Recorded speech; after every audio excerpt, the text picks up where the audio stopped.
மிகுவேல் இஸ்ரவேல் என் நம்பிக்கையானவரே, நம்பிடும் யாவருக்கும் நீர் அரணாய் நிற்பவரே. கர்த்தருக்குள் மிகவும் பிரியமான தேவச்சனமே, உங்கள் யாவருக்கும் எனது அன்பின் வாழ்த்துக்கள். பிரியமானவர்களே, இந்த நம்பிக்கையின் நேரத்திலே உங்கள் யாவரையும் சந்திப்பதிலே நான் மிகவும் மகிழ்ச்சி அடைகிறேன். நான் உங்கள் பாஸ்டர் ஜாய்னா ஃபேத். இந்த நாளிலும் கூட ஒரு நல்வார்த்தையோடு உங்களை சந்திக்க வந்திருக்கிறேன். 119ஆம் சங்கீதம் அதனுடைய 107ஆம் வசனம்.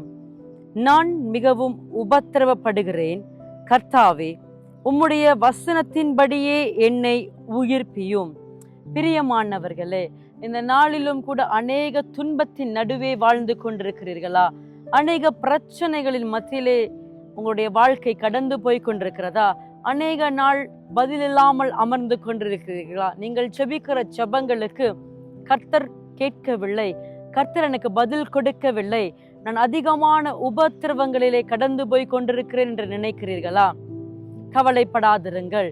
கர்த்தர் உங்களுக்கென்று அவருடைய வசனங்களை வாக்கு தத்தங்களாகவும் ஆசீர்வாதங்களாகவும் இந்த வேதாகமத்திலே எழுதப்பட்டிருக்கிறது. நீங்கள் கடந்து வருகிற உபத்திரவம் என்ன? எப்படிப்பட்ட பிரச்சனையிலே கடந்து போய் கொண்டிருக்கிறீர்கள்? உங்களால அதை மேற்கொண்டு வர முடியவில்லையே என்று சொல்லி கலங்கி கண்ணீரோடு கூட என்னை பார்த்து கொண்டிருந்தால் இந்த வேதாகமத்தை உங்கள் கரங்களிலே ஏந்தி கொள்ளுங்கள். இந்த வேதாகமத்திலே அநேக வார்த்தைகள் இருக்கிறது.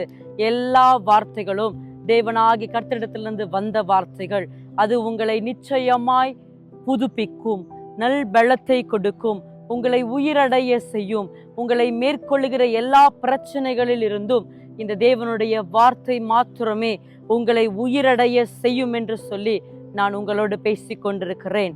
நான் மிகவும் உபத்திரவப்படுகிறேன் என்று சங்கீதக்காரன் தாவீது சொல்லுகிறார். கர்த்தாவே உம்முடைய வசனம்தான் என்னை உயிர்ப்பிக்கிறது என்று சொன்னார். அவர் ஒரு பரிசுத்தவானாய் வாழ்ந்தார். அநேக உபத்திரவங்களிலே கடந்து போனார். அவரை உயிர்ப்பிக்க செய்தது கர்த்தர் என்பதை அவர் முழு நிச்சயமாய் அறிந்திருக்கிறார். தேவனுடைய வார்த்தை என்பதை அறிந்திருக்கிறார்.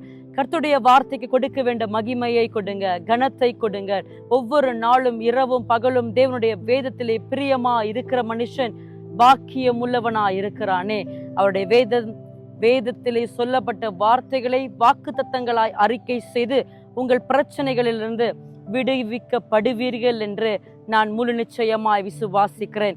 என்னோடு கூட இந்த சிறிய ஜெபத்தில் இணைந்து கொள்ளுங்கள். கர்த்தர் பெரிய காரியங்களை செய்வார்.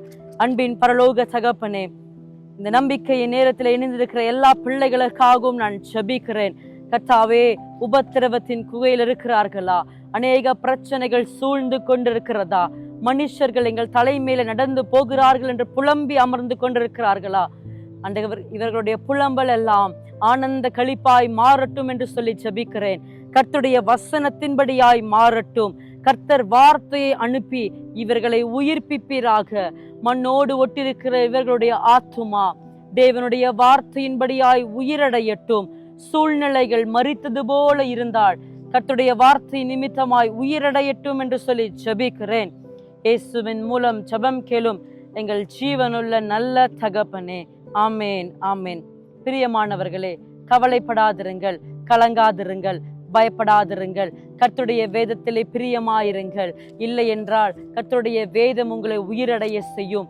துக்கத்திலே அழிந்து போயிருக்கிற உங்களையும் என்னையும் கர்த்தருடைய வேதமே உயிரடைய செய்திருக்கிறது.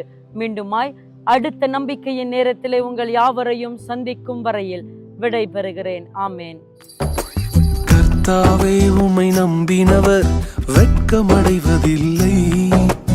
உமக்காக காத்திருப்போர் சோர்ந்து போவதில்லை.